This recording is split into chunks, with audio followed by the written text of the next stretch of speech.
నమస్కారం ETV news కు స్వాగతం. ముందుగా ముఖ్యాంశాలు. సీఎం రేవంత్ రెడ్డి అమెరికా పర్యటనకు అనుమతి నిరాకరించిన విదేశాంగ శాఖ. రాజకీయ కోణంలో నిర్ణయం తీసుకున్నారని ముఖ్యమంత్రి ఆక్షేపణ. కొండా సురేఖ కుమార్తె వ్యాఖ్యలపై కాంగ్రెస్ ఎమ్మెల్యేల మండిపాటు. సుస్మిత మాటలతో సంబంధం లేదంటే చాలదని వెల్లడి, ఖండించాలని డిమాండ్. రాయదుర్గం పాన్ మక్తా భూముల వేలంపై జోక్యానికి సుప్రీం నిరాకరణ. హైకోర్టులోనే తేల్చుకోవాలని పిటిషనర్లకు ధర్మాసనం సూచన. మాజీ మంత్రి వివేక హత్య కేసుపై ఈడీ దర్యాప్తు. వైసీపీ ఎంపీ అవినాష్ రెడ్డి ఇతర నిందితుల ఇళ్లలో సోదాలు. కీలక దస్త్రాలు స్వాధీనం. రాజధానిలో సీడ్ యాక్సెస్ రోడ్డు 3వ దశకు సిద్ధమైన ఏపీ సర్కార్. ఈ నెల 29న భూమి పూజ. ఇకపై ప్రతి నెల ఒక్కో టవర్ నిర్మాణం పూర్తి. అమరావతిలో ఎస్బీఐ సిబ్బంది నివాస గృహ సముదాయం నిర్మాణంలో పురోగతి. ఐనవోలులో 2.05 ఎకరాల్లో 214 కోట్లతో చేపట్టేందుకు ఒప్పందం. జంతర్ మంతర్ వద్ద విద్యార్థులపై పెల్లెట్ గన్స్ ప్రయోగంపై మరోసారి రాహుల్ ఆందోళన. ఎఫ్ఐఆర్ నమోదు చేసే వరకు విశ్రమించబోనని ప్రకటన. ఇరాన్ను మరోసారి కమ్మేస్తున్న ఆర్థిక యుద్ధ మేఘాలు. అత్యంత తీవ్రమైన దిగ్బంధనాన్ని ప్రయోగించనున్నట్టు ట్రంప్ హెచ్చరిక.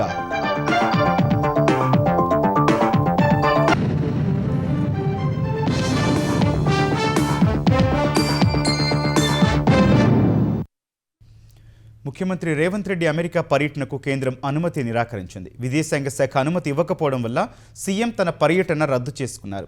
ప్రస్తుతం లండన్ పర్యటనలో ఉన్న రేవంత్ రెడ్డి ముందుగా నిర్ణయించిన షెడ్యూల్ ప్రకారం ఈ నెల 23న అమెరికా వెళ్లాల్సి ఉంది. కేంద్రం నుంచి అనుమతి రాకపోవడం వల్ల లండన్ నుంచే హైదరాబాద్ తిరిగి రానున్నారు. ముఖ్యమంత్రుల విదేశీ పర్యటనలకు ప్రోటోకాల్ నిబంధనల ప్రకారం విదేశీ వ్యవహారాల శాఖ నుంచి అనుమతి తీసుకోవాల్సి ఉంటుంది. CM Revanth Reddy UK, US పర్యటనకు చాలా రోజుల క్రితమే తెలంగాణ ప్రభుత్వం కేంద్రానికి లేఖ రాసింది. అయితే యూకే పర్యటనకు మాత్రమే అనుమతి ఇచ్చిన విదేశాంగ శాఖ అమెరికా పర్యటనకు అనుమతి ఇవ్వకపోవడంపై సీఎం రేవంత్ రెడ్డి ఆశ్చర్యం వ్యక్తం చేశారు. తన పర్యటనకు రాజకీయ కోణంలో అనుమతి నిరాకరించారని పేర్కొన్నారు. కేంద్రం నూతన విద్యా విధానాన్ని అమలు చేయటం, తెలంగాణకు అత్యుత్తమ విద్యా సంస్థలు తీసుకురావడమే తమ పర్యటన ఏకైక ఉద్దేశం అన్నారు.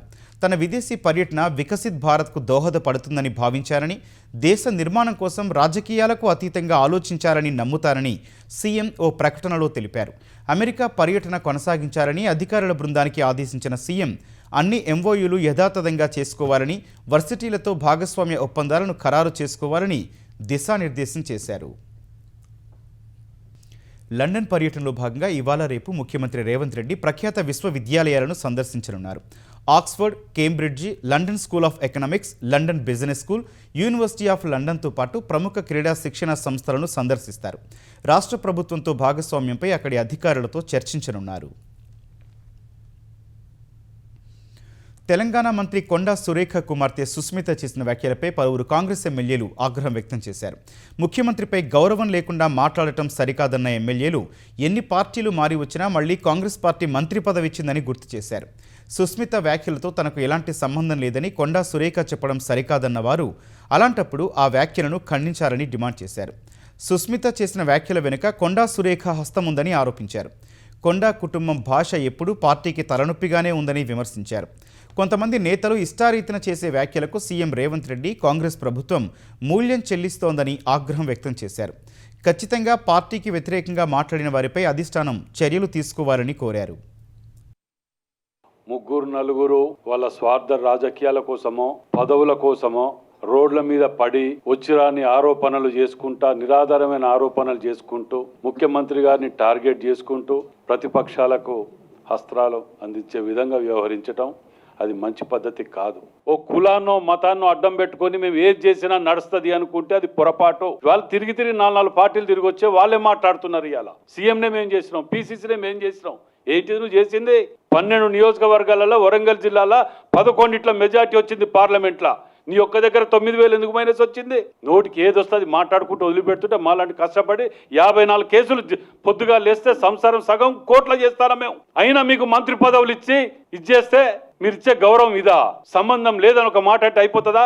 అధిష్టానం కూడా ఉన్నది ఏది పోతే పోయింది, కానీ ఇలాంటి వాటిని క్షమించుకుంటూ పోతే మాత్రం మాకు కూడా ఓపికలు అన్నిటి పోతుంటాయి. రక్తం దాగుతా కాంగ్రెస్ కార్యకర్తలది మీ ఎక్కడ పోయినా పర్లే, మా పదవులు ముఖ్యం అనుకుంటే మాత్రం దయచేసి పార్టీలకు వెళ్ళి బహిష్కరించక ముందుకే వెళ్ళిపోండి. కాంగ్రెస్ పార్టీ విషయంలో మీరు పచ్చ కాంగ్రెస్, అదేవిధంగా కచ్చ కాంగ్రెస్.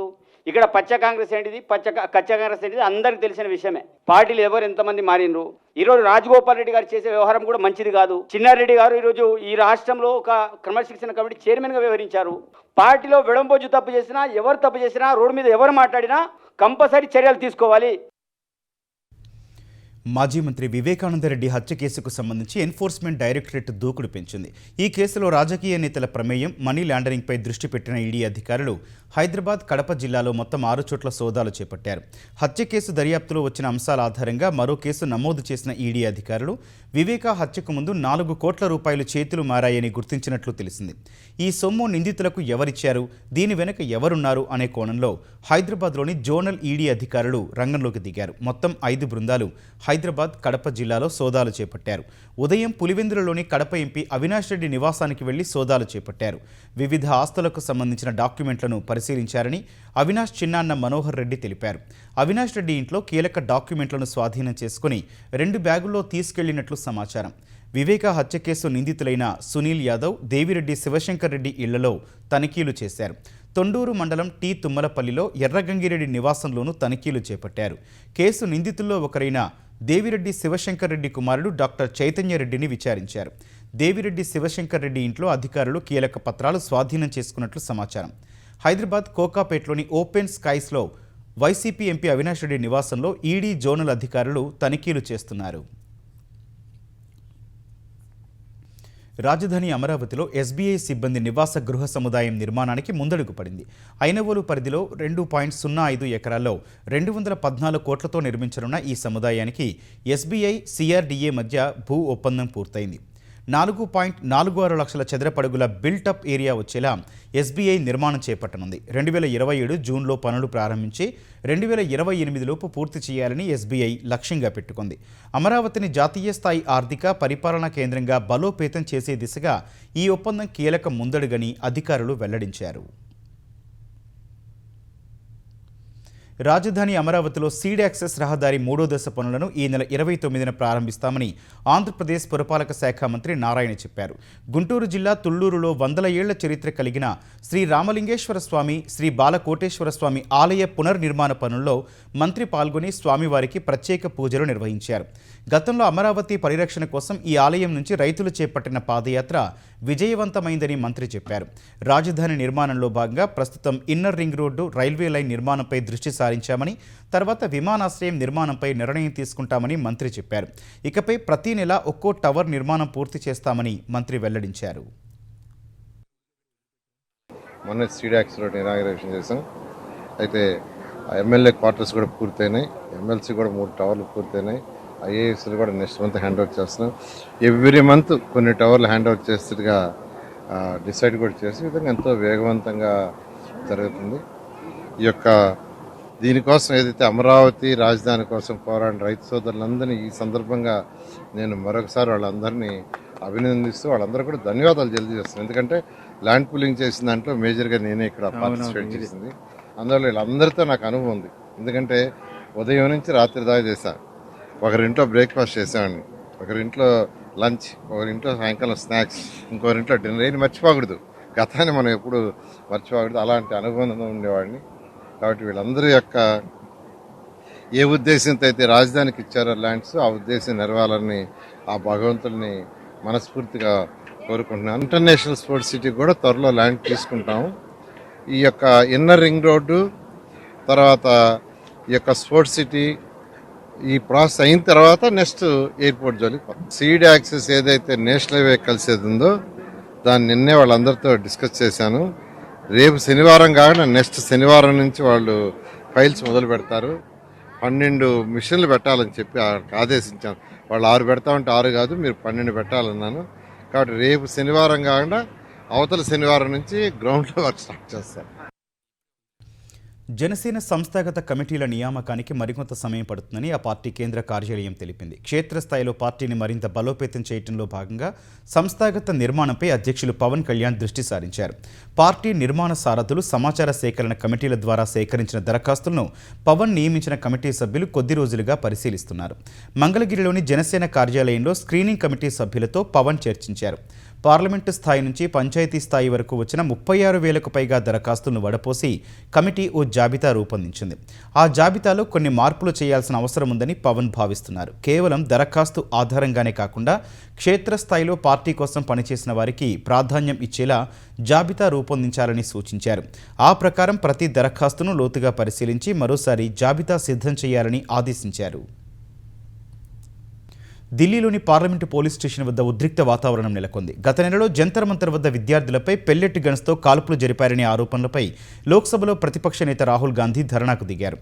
నాటి ఘటనలో గాయపడ్డ విద్యార్థి సాహిల్ లోచౌను తీసుకుని రాహుల్ పార్లమెంటు స్ట్రీట్ పోలీస్ స్టేషన్కు వెళ్లారు. సాహిల్ ఇచ్చిన లిఖితపూర్వక ఫిర్యాదు ఆధారంగా వెంటనే ఎఫ్ఐఆర్ నమోదు చేయాలని రాహుల్ పట్టుబట్టారు. ఈ విషయమై స్థానిక డీసీపీని కలిసి చర్చించారు. అయినప్పటికీ ఎఫ్ఐఆర్ నమోదు కాలేదు. కేసు నమోదు చేసే వరకు తాను పోలీస్ స్టేషన్ నుంచి కదిలేది లేదని రాహుల్ స్పష్టం చేశారు. పోలీస్ అధికారుల తీరుకు నిరసనగా అక్కడే బైఠాయించడంతో పరిస్థితి వేడెక్కింది. ఈ వార్త తెలుసుకున్న కాంగ్రెస్ శ్రేణులు భారీగా అక్కడికి చేరుకున్నాయి. కాంగ్రెస్ అగ్రనాయకురాలు ప్రియాంక గాంధీతో పాటు పార్టీకి చెందిన పలువురు సీనియర్ నాయకులు కూడా పార్లమెంటు పోలీస్ స్టేషన్కు చేరుకుని రాహుల్కు మద్దతుగా నిలిచారు. అప్రమత్తమైన ఉన్నతాధికారులు ముందు జాగ్రత్త చర్యగా పోలీస్ స్టేషన్ వెలుపల భారీ భద్రతను ఏర్పాటు చేశారు. పరిస్థితిని అదుపులో ఉంచేందుకు ర్యాపిడ్ యాక్షన్ ఫోర్స్ బలగాలను కూడా మోహరించారు. 2008 నవంబర్ 26 ముంబై ఉగ్రదాడుల కేసులో 18 ఏళ్ల తర్వాత కీలక పరిణామం చోటు చేసుకుంది. ఈ దాడుల వెనుక ఉన్న 6 మోస్ట్ వాంటెడ్ పాకిస్తానీ ఉగ్రవాదులపై భారత దర్యాప్తు సంస్థలు ముంబై పోలీసులు ఇన్ అబ్సెన్షియా అంటే నిందితుల గైర్హాజరులో జరిగే విచారణ ప్రారంభించారు. ముంబై దాడులకు ప్రధాన సూత్రధారిగా ఆరోపణలు ఎదుర్కొంటున్న లష్కరే తోయిబా వ్యవస్థాపకుడు హఫీజ్ సయీద్ సహా జకీవుర్ రెహమాన్ లఖ్వీ, సాజిద్ మీర్, అబు అల్ ఖామా, మేజర్ అబ్దుల్ రెహమాన్ పాషాలపై విచారణ జరగనుంది. ఈ 6 ప్రస్తుతం పాక్లో ఉంటున్నారు. ఈ ఇన్ అబ్సెన్షియా విచారణలో 6 ఉగ్రవాదులు దోషులుగా తేలితే భవిష్యత్తులో వారిని భారత్కు తీసుకొచ్చిన వెంటనే ఎలాంటి విచారణ లేకుండా కఠిన శిక్షలు అమలు చేసే అవకాశం ఉంటుంది. 2008 నవంబర్లో సముద్ర మార్గం గుండా ముంబైలోకి ప్రవేశించిన 10 మంది ఉగ్రవాదులు వరుసగా 4 రోజులు నగరాన్ని రక్తసిక్తం చేశారు. ఈ మారణకాండలో 166 మంది ప్రాణాలు కోల్పోగా 300 మందికి పైగా గాయపడ్డారు. పాకిస్తాన్ మాజీ ప్రధాని ఇమ్రాన్ ఖాన్ ఆరోగ్య పరిస్థితిపై అనేక అనుమానాలు చక్కర్లు కొడుతున్న వేళ ఆయన రావల్పిండిలోని అడియాలా జైలు నుంచి ఇస్లామాబాద్లోని షిఫా ఇంటర్నేషనల్ ఆసుపత్రికి తరలించారు. అత్యంత కట్టుదిట్టమైన భద్రత మధ్య ఈ తెల్లవారుజామున ఇమ్రాన్ను జైలు నుంచి ఆసుపత్రికి తీసుకొచ్చినట్లు అధికారులు వెల్లడించారు. పాకిస్తాన్ సుప్రీంకోర్టు ఆదేశాల మేరకు పీటీఐ వ్యవస్థాపకుడు మాజీ ప్రధాని ఇమ్రాన్ ఖాన్ను ఆసుపత్రికి తరలించారు. అక్కడ 6 స్పెషలిస్టు వైద్యుల బృందం పలు పరీక్షలు నిర్వహించి ఇమ్రాన్ ఖాన్ ఆరోగ్యంగానే ఉన్నారని, ఆసుపత్రిలో అడ్మిట్ అవ్వాల్సిన అవసరం లేదని నిర్ధారించింది. ఈ మేరకు కట్టుదిట్టమైన భద్రత మధ్య ఇమ్రాన్ ఖాన్ను అధికారులు జైలుకు తరలించారు. 2023 ఆగస్టు నుంచి పలు కేసుల్లో జైలుకు వెళ్లిన ఇమ్రాన్ ఖాన్ పలు ఆరోగ్య సమస్యలతో బాధపడుతున్నారు. ఇమ్రాన్ ఖాన్ కుటుంబం ఆయన ఆరోగ్యంపై ఆందోళన వ్యక్తం చేసింది. ప్రైవేటు ఆసుపత్రికి తరలించాలని కోరగా సుప్రీంకోర్టు వైద్య పరీక్షలకు ఆదేశించింది. ప్రముఖ సీనియర్ నటి షావుకారు జానకి కన్నుమూశారు. చెన్నైలోని ఒక ప్రైవేటు ఆసుపత్రిలో చికిత్స పొందుతూ తుది శ్వాస విడిచారు. 94 ఏళ్ల జానకి కొంతకాలంగా శ్వాసకోశ, వృద్ధాప్య సంబంధిత సమస్యలతో బాధపడుతున్నారు. ఇటీవల తీవ్ర అస్వస్థతకు గురి కావడంతో కుటుంబ సభ్యులు చెన్నైలోని కావేరీ ఆసుపత్రికి తరలించారు. చికిత్స పొందుతూ ఇవాళ ఆమె కన్నుమూశారు. షావుకారు జానకి అసలు పేరు టేకుమళ్ల జానకి. రాజమండ్రిలో 1931 డిసెంబర్ 12న జన్మించారు. 1943లో రక్షరేఖ అనే సినిమాతో చలనచిత్ర రంగంలోకి అడుగుపెట్టారు. 1950లో షావుకారు సినిమా సూపర్ హిట్ కావడంతో ఆమెకు షావుకారు జానకిగా పేరు వచ్చింది. తెలుగు, తమిళ, కన్నడ భాషల్లో 400కి పైగా చిత్రాలు, 3 హిందీ సినిమాలు, 1 మలయాళం చిత్రంలో నటించి మెప్పించారు. వద్దంటే డబ్బు, కన్యాశుల్కం, పిచ్చి పుల్లయ్య, డాక్టర్ చక్రవర్తి, సంసారం ఒక చదరంగం, తోడికోడళ్ళు వంటి అనేక హిట్ చిత్రాల్లో జానకి నటించారు. చివరిసారిగా అన్నీ మంచి శకునములే చిత్రంలో ఆమె కనిపించారు. ఎన్టీఆర్, ఏఎన్ఆర్, ఎంజీఆర్, శివాజీ గణేశన్ వంటి దిగ్గజాల సరసన నటించి మెప్పించారు. సినీ రంగానికి ఆమె చేసిన సేవలకు భారత ప్రభుత్వం 2022లో పద్మశ్రీ పురస్కారంతో సత్కరించింది. రాయదుర్గం పాన్ మక్తా భూముల వేలంపై జోక్యం చేసుకునేందుకు సుప్రీంకోర్టు నిరాకరించింది. ఏదైనా ఉంటే హైకోర్టులోనే తేల్చుకోవాలని సీజేఐ జస్టిస్ సూర్యకాంత్ నేతృత్వంలోని త్రిసభ్య ధర్మాసనం తేల్చి చెప్పింది. రాయదుర్గం పాన్ మక్తా వద్ద 2 సర్వే నెంబర్లలో సుమారు 11 ఎకరాల అమ్మకం కోసం టీజీఐఏసీ ఇచ్చిన నోటిఫికేషన్పై జువ్వాడి ప్రణయ సింహారావు దాఖలు చేసిన రిట్ పిటిషన్పై సుప్రీంకోర్టు విచారణ చేపట్టింది. ఒక్కో ఎకరాకు 175 కోట్లు కనీస ధరగా నిర్ణయించి సుమారు 11 ఎకరాలకు టీజీఐఏసీ నోటిఫికేషన్ ఇచ్చిందని పిటిషనర్ తరపు న్యాయవాది వాదించారు. గతంలో కంచె గచ్చిబౌలి భూములపై సుప్రీంకోర్టు స్టే ఇచ్చిందని, అప్పుడు రక్షించాలని చెప్పిన భూములనే ఇప్పుడు వేలం వేస్తున్నారని కోర్టుకు వివరించారు. అయితే పిటిషనర్ కోర్టును తప్పుదారి పట్టిస్తున్నారని రాష్ట్ర ప్రభుత్వం తరపున సీనియర్ న్యాయవాది అభిషేక్ సింఘ్వి ధర్మాసనం దృష్టికి తీసుకెళ్లారు. ఆ భూములకు ఇప్పుడు వేలం వేయడానికి నోటిఫికేషన్ ఇచ్చిన భూములకు సంబంధం లేదని తెలిపారు. కంచె గచ్చిబౌలికి ఇప్పుడు వేలం వేసే భూములు సుమారు 5 కిలోమీటర్ల దూరంలో ఉన్నాయని వివరించారు. ఈ వాదనను పరిగణలోకి తీసుకున్న ధర్మాసనం పిటిషన్పై తదుపరి విచారణకు నిరాకరించింది. టీజీఐఏసీ నోటిఫికేషన్లో తాము జోక్యం చేసుకోబోమని స్పష్టం చేసింది. కర్నూలులో హైకోర్టు బెంచ్ ఏర్పాటు చేయాలని కోరుతూ న్యాయవాదులు బైక్ ర్యాలీ నిర్వహించారు. వారం రోజుల నుంచి విడతల వారీగా కోర్టు విధులు బహిష్కరించి నిరసన తెలియజేస్తున్న న్యాయవాదులు ఇవాళ బైక్ ర్యాలీ నిర్వహించారు. కొండారెడ్డి బురుజు నుంచి కలెక్టరేట్ గాంధీ విగ్రహం వరకు ప్లకార్డులు పట్టుకుని బైక్ ర్యాలీ చేశారు. కర్నూలుకు హైకోర్టు బెంచ్ ఏర్పాటు చేసే విధంగా చర్యలు తీసుకోవాలని డిమాండ్ చేశారు. హైకోర్టు సర్క్యూట్ బెంచ్ వస్తుందనే ఊహాగానాల మధ్య న్యాయవాదులు వారం రోజుల నుంచి ఆందోళన చేస్తున్నారు. కర్నూలుకు శాశ్వత హైకోర్టు బెంచ్ వస్తేనే అంగీకరిస్తామని, సర్క్యూట్ బెంచ్ వస్తే సమ్మతించమని తేల్చి చెప్పారు.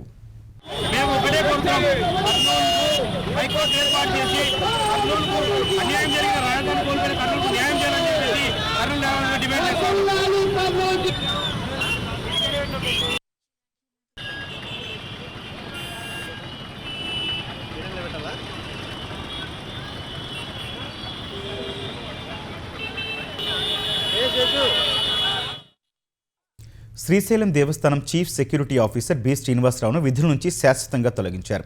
ఆలయం మూసివేసిన తర్వాత అనుమతి లేకుండా ప్రవేశించడమే కాకుండా శ్రీశైలం సీఏ జీవన్ గంగానాథ్ బాబుతో ఫోన్లో వాదనకు దిగిన ఆడియో వైరల్ కావడంతో ఈవోపై చర్యలు తీసుకున్నారు. ఇరువురి అధికార పరిధిని ఒకరినొకరు విమర్శించుకోవడంపై దేవస్థానం ఈవో ఎం శ్రీనివాసరావు విచారణ చేపట్టారు. సిఐ, సిఎస్ఓ మధ్య జరిగిన ఘటనను తమ దృష్టికి తీసుకురాకపోవడంపై ఈవో ఆగ్రహం వ్యక్తం చేశారు. 2 ఏళ్ల కోసం అవుట్సోర్సింగ్ ఉద్యోగిగా పనిచేస్తున్న బి శ్రీనివాసరావును బాధ్యతల నుంచి తొలగించారు. బాధ్యత గల ఉద్యోగి స్థానంలో ఉండి ఫోన్ కాల్ రికార్డును బయటకు లీక్ చేయడం ఆలయ ప్రతిష్టను దెబ్బతీయటమే అని ఈవో అభిప్రాయపడ్డారు. కృష్ణా జిల్లా గుడివాడలో చిట్టీల మోసం వెలుగులోకి వచ్చింది. ఎన్టీఆర్ కాలనీకి చెందిన వైసీపీ నాయకులు మండాది శ్రీనివాసరావు, మహాలక్ష్మి దంపతులు 70 లక్షల రూపాయల మేర కుచ్చుటోపీ పెట్టారని బాధితులు ఆరోపిస్తున్నారు. ఆ చిట్టీల వ్యాపారులు వైసీపీ నేత, మాజీ మంత్రి కొడాలి నాని ప్రధాన అనుచరులని చెబుతున్నారు. 20 ఏళ్లుగా మహాలక్ష్మి దగ్గర చిట్టీలు వేస్తున్నామని, తమకు రావాల్సిన సొమ్మును తిరిగి ఇవ్వడం లేదని వాపోతున్నారు. పైసా కూడా చెల్లించలేమంటూ మహాలక్ష్మి దంపతులు ఐపీ నోటీసుల్ని పంపారని ఆగ్రహం వ్యక్తం చేస్తున్నారు. పోలీసులను ఆశ్రయించినా న్యాయం జరగడం లేదని వాపోతున్నారు. శ్రీనివాసరావు, మండాది మహాలక్ష్మి అని వాళ్ళిద్దరి దగ్గర వైఫ్ అండ్ హస్బెండ్ దగ్గర మేము చీటీలు వేసాం. 4 లక్షల చీటీ ఒకటి, 1,05,000 చీటీ ఒకటి, 1,00,000 రూపాయల చీటీ ఒకటి వేసాం. చీటీలు లాస్ట్ వరకు వచ్చేసరికి నాతో పాటు ఇక 5గురు అయితే ఉన్నారు. నీకు ఇస్తాను లాస్ట్ వరకు కూడాను అలాగే తీసుకొచ్చింది. కానీ ఒకరికి కూడా అమౌంట్ ఇవ్వలే. మేము గట్టిగా అడిగేసరికి ఆవిడ సమాధానం చెప్పకోకుండా ఊరి నుంచి పారిపోయింది. మేము 15 రోజుల నుంచి స్టేషన్ చుట్టూ తిరుగుతున్నాం. ప్రూఫ్స్ తీసుకురండి అమ్మా, మేము ఎఫ్ఐఆర్ ఫైల్ చేస్తాము, మీ దగ్గర ఉన్న ప్రూఫ్స్తో మళ్ళీ తీసుకురంటే మొత్తం తీసుకొచ్చి మేము సబ్మిట్ చేసి ఒక 5 డేస్ అవుతుంది సార్. ఇప్పటికీ ఎఫ్ఐఆర్ ఫైల్ చేయలే. ఆ మండాది శ్రీనివాసరావు అనే వ్యక్తిని తీసుకొస్తున్నారు, ఒక అరగంట కూర్చోబెడుతున్నారు, పంపించేస్తున్నారు. నా పిల్లలకి నేనే ఆధారం. కనీసం రూపాయి పోగేసుకొని నేను అంత చీటీ కట్టలేనని చెప్పినా సరే కడతావు నేను లేట్గా అయినా ఆగుతానని చెప్పి నా పేరు చీటీ వేయించింది. అయ్యమ్మ ఈ డబ్బులు కట్టించుకొని ఇప్పుడు చీటీ డబ్బులు కట్టా తిరిగి మా నెల కేసు పెట్టిందంటండి. ఎంతవరకు నేను చెప్పండి, మా పిల్లల ఫీజులు ఎలా కట్టుకోవాలి, మేము ఎలా బతుకుతాము? మాకు న్యాయం చేస్తారని మేము ఇప్పుడు దాకా తిరిగాము. మేము ఇప్పుడు మాకు నోటీసులు వచ్చినాయి. మాకు పరిష్కారం ఏంటి? అమ్మాయిని తీసుకురావాలి కదా. అమ్మాయిని తీసుకురాకుండా ఇప్పుడు దాకా వీళ్ళు మేము పెట్టింది దేనికి? అధిక మాసం కారణంగా ఈ ఏడాది సాలకట్ల నవరాత్రి బ్రహ్మోత్సవాలు వేర్వేరుగా నిర్వహిస్తామని టీటీడీ అదనపు ఈవో వెంకయ్య చౌదరి తెలిపారు. బ్రహ్మోత్సవాల ఏర్పాట్లపై అన్నమయ్య భవనంలో టీటీడీ ఈవో రవిచంద్ర జిల్లా యంత్రాంగంతో సమీక్ష నిర్వహించారు. అనంతరం టీటీడీ ఈవో, అదనపు ఈవో, కలెక్టర్, ఎస్పీ ఆలయ మాడ వీధులను తనిఖీ చేశారు. గతేడాది బ్రహ్మోత్సవాల ఏర్పాట్లను పునః సమీక్షించి ఈ ఏడాది మరిన్ని సౌకర్యాలపై అధ్యయనం చేసినట్టు అదనపు ఈవో చెప్పారు. టీటీడీ జిల్లా యంత్రాంగం కలిసి భక్తులకు ఎలాంటి ఇబ్బందులు లేకుండా బ్రహ్మోత్సవాలు ఉత్సవాలు నిర్వహిస్తామన్నారు. గరుడ సేవకు ప్రత్యేక ఏర్పాట్లు చేస్తున్నట్లు తెలిపారు. సెప్టెంబర్ 15న సీఎం చంద్రబాబు తిరుమల పర్యటనలో భాగంగా పలు ప్రారంభోత్సవాలు చేస్తారని వివరించారు. ఒడిషా భద్రక్ జిల్లా ధామ్నగర్లో వరదల్లో చిక్కుకున్న వృద్ధురాలని ఓ ఆశా వర్కర్ మోసుకుంటూ సురక్షిత ప్రాంతానికి చేర్చి మానవత్వాన్ని చాటారు. భారీ వర్షాలతో ధామ్నగర్ బ్లాక్లోని పలు ప్రాంతాలు జలమయం కాగా సదరు వృద్ధురాలి ఇంట్లో కూడా వరద నీరు చేరింది. ఆపదలో ఉన్నట్టు సమాచారం తెలిసిన వెంటనే స్పందించిన ఆశా వర్కర్ మింటీ సాహు వరద నీటిలో నడుచుకుంటూ ఆమె ఇంటికి చేరుకున్నారు. వృద్ధురాలిని కాపాడేందుకు ప్రత్యామ్నాయ మార్గం లేకపోవడంతో ఎత్తుకొని వరద నీటిని దాటుకుంటూ సురక్షిత ప్రాంతానికి తీసుకొచ్చారు. రాజస్థాన్ జైపూర్లో రాంపుర కన్వర్పుర గ్రామంలోని ప్రభుత్వ పాఠశాల దుస్థితిని పరిశీలించేందుకు వెళ్లిన సీజేపీ కార్యకర్తలతో గ్రామస్తులు ఘర్షణకు దిగారు. పాఠశాల వద్దకు చేరుకున్న సీజేపీ సహ కన్వీనర్ అశుతోష్ రాంకా ఇతర కార్యకర్తలను గ్రామస్తులు అడ్డుకోగా వివాదం తలెత్తింది. ఒక దశలో గ్రామస్తులు సీజేపీ కార్యకర్తలపై దాడి చేశారు. వారి వాహనాల అద్దాలు ధ్వంసం చేసి అక్కడి నుంచి తరిమి కొట్టారు. తమ కార్యకర్తలపై దాడి చేయడమే కాకుండా తమను ఉగ్రవాదులు, నక్సలైట్లు అని దూషించారని సీజేపీ నాయకురాలు శివాంగి శర్మ ఆరోపించారు. పిల్లల విద్యా హక్కుల కోసం పోరాడుతున్న తమను బయటి వ్యక్తులుగా చూడటం సరికాదన్నారు. పాఠశాల సమస్యలను వెలుగులోకి తెచ్చే ప్రయత్నాన్ని అడ్డుకున్నారని సీజేపీ పేర్కొంది. అయితే పాఠశాల అభివృద్ధి కోసం తాము ఎప్పటినుంచో పోరాడుతున్నామని గ్రామస్తులు స్పష్టం చేశారు. ఈ సమస్యను ఏ రాజకీయ పార్టీ తమ స్వార్థ ప్రయోజనాల కోసం వాడుకోవాలని చూసినా సహించేది లేదని తేల్చి చెప్పారు. ఇరాన్ను మరోసారి ఆర్థిక యుద్ధ మేఘాలు కమ్మేస్తున్నాయి. ఇరాన్ ప్రభుత్వాన్ని పూర్తిగా కోలుకోలేకుండా దెబ్బతీసేందుకు అమెరికా రంగం సిద్ధం చేసినట్టు తెలిసింది. ప్రపంచ చరిత్రలోనే అతిపెద్ద ఆర్థిక దిగ్బంధనాన్ని ఇరాన్పై విధించనున్నట్లు అమెరికా హెచ్చరించింది. ఇరాన్ ప్రభుత్వాన్ని కూల్చివేసేందుకు విధించే ఈ కఠినమైన ఆంక్షల చట్టానికి చైనా సహా ఇతర దేశాలు సహకరించాలని అమెరికా ఆర్థిక మంత్రి స్కాట్ బెసెంట్ విజ్ఞప్తి చేశారు. ఈ ఆర్థిక దిగ్బంధనానికి సంబంధించిన ప్రణాళికను ఈ నెల 24న వెల్లడిస్తామని బెసెంట్ స్పష్టం చేశారు. ఇరాన్కు ఎలాంటి జీవనాధారం అందించే దేశమైనా తీవ్రమైన ఆర్థిక పరిణామాలు ఎదుర్కోవాల్సి వస్తుందని అమెరికా అధ్యక్షుడు డొనాల్డ్ ట్రంప్ హెచ్చరించిన వేళ బెసెంట్ వ్యాఖ్యలు ప్రాధాన్యం సంతరించుకున్నాయి. అమెరికా కొత్త ఆర్థిక ఆంక్షలపై ఇరాన్ మండిపడింది. అమెరికా చర్య ఆర్థిక ఉగ్రవాదంగా ఇరాన్ అభివర్ణించింది. ఇరాన్ తన భద్రత, జాతీయ ప్రయోజనాలను కాపాడుకోవడంలో దృఢంగా ఉందని తేల్చి చెప్పింది. అమెరికా సైనిక, ఆర్థిక, రాజకీయ, మానసిక ఒత్తిళ్లను మరింత సమర్థంగా ఎదుర్కొంటూనే ఉంటామని స్పష్టం చేసింది. ఇరాన్పై ట్రంప్ ఆర్థిక డీ-డే చర్యలను చైనా కూడా తీవ్రంగా తప్పుపట్టింది. అమెరికా విధించనున్న అదనపు ఆంక్షలు ఇప్పటికే కొనసాగుతున్న వివాదాలను పరిష్కరించలేవని చైనా హెచ్చరించింది. హార్ముజ్ జలసంధిలో ఏప్రిల్ 22న పనామా జెండాతో వెళ్తున్న ఒక నౌకపై ఇరాన్కు చెందిన సాయుధ దళాలు కాల్పులు జరిపిన దృశ్యాలను భారత నావికుల సంఘం FSUA-Xలో పోస్ట్ చేసింది. పనామా జెండాతో ఉన్న ఆ నౌకను చిన్న పడవలతో చుట్టుముట్టిన IRGC దళాలు కాల్పులు జరిపినట్టు ఆ దృశ్యాల్లో ఉంది. ఈ సమయానికి నౌకలో 22 మంది సిబ్బంది ఉండగా వారిలో 21 మంది భారతీయులేనని FSUA తెలిపింది. ప్రాణాలు దక్కించుకునేందుకు వారంతా కంటైనర్ల మధ్య దాక్కున్నట్టు పేర్కొంది. ఈ వీడియోను ప్రధాని కార్యాలయం, విదేశాంగ శాఖకు FSUA ట్యాగ్ చేసింది. హార్ముజ్ జలసంధిలో నావికులకు పొంచి ఉన్న ముప్పును వివరించింది. ఈ దాడి నుంచి సిబ్బంది అంతా సురక్షితంగా బయటపడ్డారని, ఈ ఘటనపై ఇరాన్ వద్ద ఆందోళన వ్యక్తం చేశామని కేంద్రం తెలిపింది. ఐరాస నివేదిక ప్రకారం ఫిబ్రవరి 28 తర్వాత హార్ముజ్లో జరిగిన దాడుల్లో 15 మంది నావికులు చనిపోగా వారిలో అత్యధిక శాతం భారతీయులే ఉన్నారు. తుర్కియే నుంచి సోమాలియా రాజధాని మొగాడిషులోని సైనిక శిక్షణ కేంద్రానికి ఆయుధాలు, సమాచార పరికరాలను తీసుకెళ్తున్న లుటూఫ్ అనే కార్గో నౌకను సముద్రపు దొంగలు హైజాక్ చేశారు. కామెరూన్ పతాకంతో ప్రయాణిస్తున్న ఈ నౌకలో మొత్తం 10 మంది సిబ్బంది ఉండగా వారిలో 6 భారతీయులు, మిగిలిన వారు తుర్కియే, జార్జియా, సెర్బియా దేశాలకు చెందిన వారు ఉన్నారు. సోమాలియా తీరంలో సుమారు 8 మంది దొంగలు నౌకను తమ ఆధీనంలోకి తీసుకున్నట్లు తెలుస్తోంది. నౌక వద్దకు ఓ చిన్న పడవ వచ్చి వెళ్లిన తర్వాత ఆ ప్రాంతంలో వైమానిక దాడి జరిగిందని, అయితే ఆ దాడి ఎవరు చేశారనే దానిపై స్పష్టత రావాల్సి ఉందని అధికారులు తెలిపారు. దక్షిణ అమెరికా దేశం కొలంబియాలోని పోలీకార్పా ప్రాంతంలో ఓపెన్ పిట్ బంగారు గని కుప్పకూలిన ఘటనలో 13 మంది చనిపోయారు. 7 తీవ్రంగా గాయపడ్డారు. ఈ సమాచారం తెలిసిన వెంటనే సహాయ చర్యలు చేపట్టిన అగ్నిమాపక సిబ్బంది క్షతగాత్రులను స్థానిక ఆసుపత్రులకు తరలించారు. స్థానిక ప్రజలు భారీ యంత్రాలను సమకూర్చడం ద్వారా అగ్నిమాపక సిబ్బందికి సహకరించారు. ఈ గనిని అక్రమంగా నిర్వహిస్తున్నట్లు అధికారులు నిర్ధారించారు. ఇలాంటి అక్రమ బంగారు తవ్వకాల ద్వారా వచ్చే ఆదాయాన్ని సాయుధ ముఠాలు డ్రగ్స్ రవాణా సహా పలు చట్టవిరుద్ధ కార్యకలాపాల కోసం వినియోగిస్తున్నట్టు అధికారులు తెలిపారు. పెరూలోని దక్షిణ ఆండీస్ పర్వత ప్రాంతంలో 6.7 తీవ్రతతో భూకంపం సంభవించింది. ఈ భూకంపం ప్రభావంతో పలు ఇళ్లు, ఆరోగ్య కేంద్రాలు, పాఠశాలలు దెబ్బతిన్నాయి. ఉపాహువాచో నగరానికి వాయువ్యంగా 38 కిలోమీటర్ల దూరంలో 66 కిలోమీటర్ల లోతులో భూకంప కేంద్రం ఉన్నట్టు యుఎస్ జియాలజికల్ సర్వే తెలిపింది. పెరూ రాజధాని లిమా సహా ఇకా, అరేక్విపా, కుస్కో తదితర దక్షిణ పెరూ ప్రాంతాల్లో ప్రకంపనలు తీవ్రంగా నమోదయ్యాయి. పారినాకోచాస్ ప్రావిన్స్ రాజధాని కొరాకొరాలో ప్రజలు ఇళ్ల నుంచి సురక్షిత ప్రాంతాలకు వెళ్తుండగా 2 గాయపడినట్టు అధికారులు తెలిపారు. పసిఫిక్ రింగ్ ఆఫ్ ఫైర్ పరిధిలో ఉన్న పెరూలో భూకంపాలు సర్వసాధారణం కాగా 2007లో ఇకా ప్రాంతంలో 7.9 తీవ్రతతో వచ్చిన భూకంపం దాదాపు 600 మంది ప్రాణాలను బలిగొంది. లారెన్స్ బిష్నోయ్ గ్యాంగ్తో సంబంధాలున్న భారతీయ పౌరుడు కమల్ కోసం అమెరికా దర్యాప్తు సంస్థ FBI గాలింపు ముమ్మరం చేసింది. బెదిరింపులు, వసూళ్ల ద్వారా వాణిజ్య కార్యకలాపాలకు ఆటంకం కలిగించేందుకు కుట్ర పన్నిన అంతర్జాతీయ నేర సంస్థలో కమల్ ప్రమేయం ఉన్నట్లు FBI వెల్లడించింది. పంజాబ్ కేంద్రంగా పుట్టుకొచ్చిన లారెన్స్ బిష్నోయ్ గ్యాంగ్ కాలిఫోర్నియా సహా పలు ప్రాంతాల్లో తమ కార్యకలాపాలను విస్తరించిందని పేర్కొంది. ఈ ఆరోపణల నేపథ్యంలో California central district court July 1న కమల్పై అరెస్ట్ వారెంట్ జారీ చేసింది. కమల్ ఆచూకీ గురించి తెలిసిన వారు స్థానిక FBI కార్యాలయాలు, అమెరికన్ కాన్సులేట్లలో సమాచారం అందించాలని విజ్ఞప్తి చేసింది. వ్యవస్థీకృత నేరాలపై ఉక్కుపాదం మోపుతున్న FBI ఇటీవలి కాలంలో బిష్నోయ్, జగ్గు భగవాన్ పురియా ముఠాలకు చెందిన పలువురిని అరెస్ట్ చేసింది. ముఖ్యాంశాలు మరోసారి. సీఎం రేవంత్ రెడ్డి అమెరికా పర్యటనకు అనుమతి నిరాకరించిన విదేశాంగ శాఖ. రాజకీయ కోణంలో నిర్ణయం తీసుకున్నారని ముఖ్యమంత్రి ఆక్షేపణ. కొండా సురేఖ కుమార్తె వ్యాఖ్యలపై కాంగ్రెస్ ఎమ్మెల్యేల మండిపాటు. సుస్మిత మాటలతో సంబంధం లేదంటే చాలదని వెల్లడి, ఖండించాలని డిమాండ్. రాయదుర్గం పాన్ మక్తా భూముల వేలంపై జోక్యానికి సుప్రీం నిరాకరణ. హైకోర్టులోనే తేల్చుకోవాలని పిటిషనర్లకు ధర్మాసనం సూచన.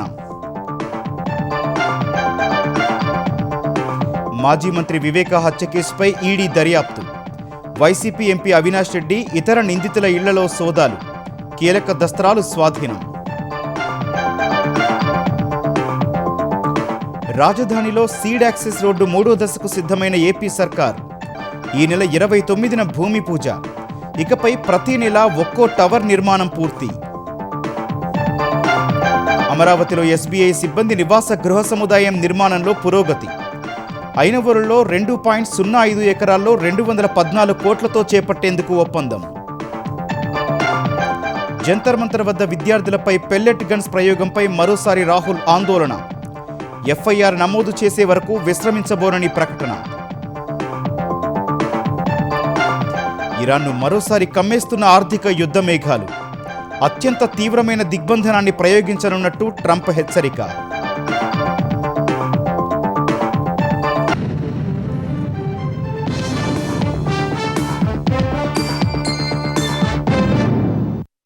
ఈటీవీ న్యూస్ సమాప్తం. నమస్కారం.